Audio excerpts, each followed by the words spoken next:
7-sinf Jahon tarixi 10-mavzu. Seljuqiylar davlati. Siz bugun Oğuz qabilalarining birlashishi va yangi sulolaning vujudga kelishi, Seljuqiylar davlatining tuzilishi va taraqqiyoti, Seljuqiylarning harbiy yurishlari va ulkan saltanatning barpo etilishi, turk etnosining shakllanishi va sharoitlari va sabablari haqida bilib olasiz. Davlatning tashkil topishi. Seljuqiylar Turkiya Oğuz qavmi tarkibida dastlab hozirgi Janubiy Qozog'iston hududi va Sirdaryoning o'rta oqimidagi yerlarda yashaganlar. Ular ko'plab ulug' qabilalarga bo'linib, ko'chmanchi hayot kechirganlar. Shimoldagi turli qabilalarning siquvi natijasida Sirdaryoning quyi oqimidagi Jan shahri atroflari hozirgi Navoiy viloyati hududiga ko'chib o'tgan. O'g'izlar Seljuqiy boshchiligidagi islom dinini qabul qilishgan. Qoraxoniylar Movarounnahrni egallagach, Seljuqiylar Mahmud G'aznaviyning roziligi bilan 1025-yilda Xuroson yerlariga ko'chib o'tadilar. Qoraxoniylar bilan G'aznaviylar o'rtasidagi kurashdan foydalangan Seljuqiylar o'z harbiy kuchlarini birlashtirib, asta-sekin Xurosonni egallab, Seljuqiylar davlatini barpo etganlar. Ular Seljuqiyning nevarasi To'rg'ulbekni hukmdor deb etib tayinlagan.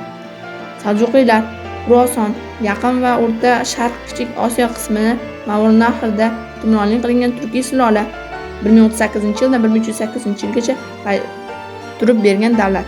Sulola nomi chorvador turkiy qavm o'g'izlari boshlig'i Seljuqbek ibn Do'kak nomidan olingan.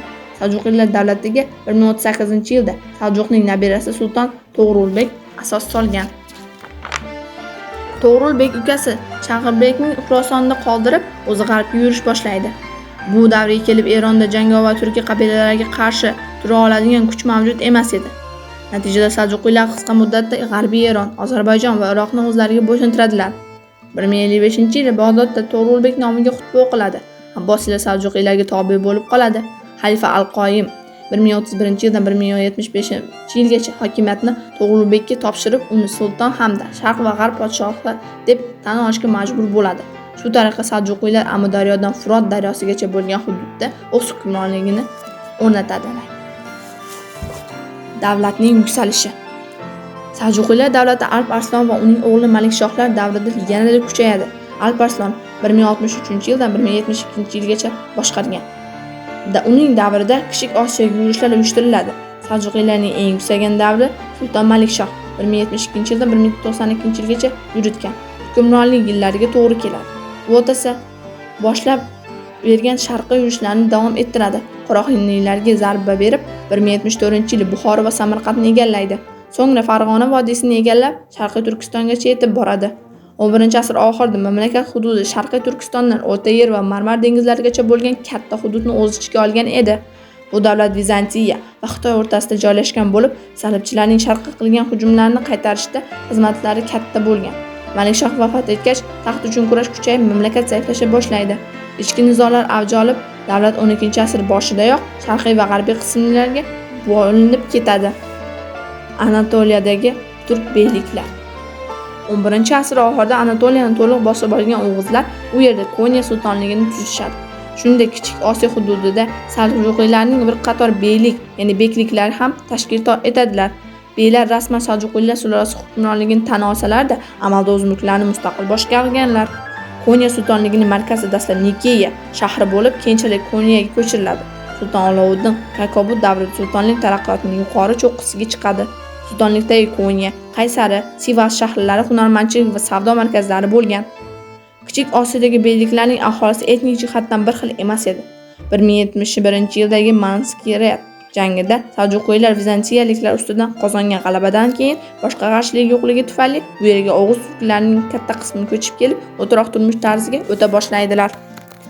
O'troqlashayotgan turklar o'lkaning tub aholisi kabi dehqonchilik va hunarmandchilik bilan shug'ullana boshlaydilar.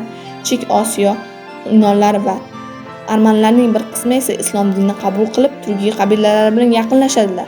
Shu tariqa Kichik Osiyoda 11-asr oxiridan Oğuz xalqlari bilan turklashgan yunonlar, forslar, armanlar va gruzinlarni qo'shilishi turk millati shakllana boshlanadi. Ammo 1243-yilda sharqdan mo'g'ullarning bostirib kelishi sultonlikni ancha zaiflashtirib qo'yadi. Natijada 1308-yilda davlat bir nechta beyliklarga bo'linib ketadi.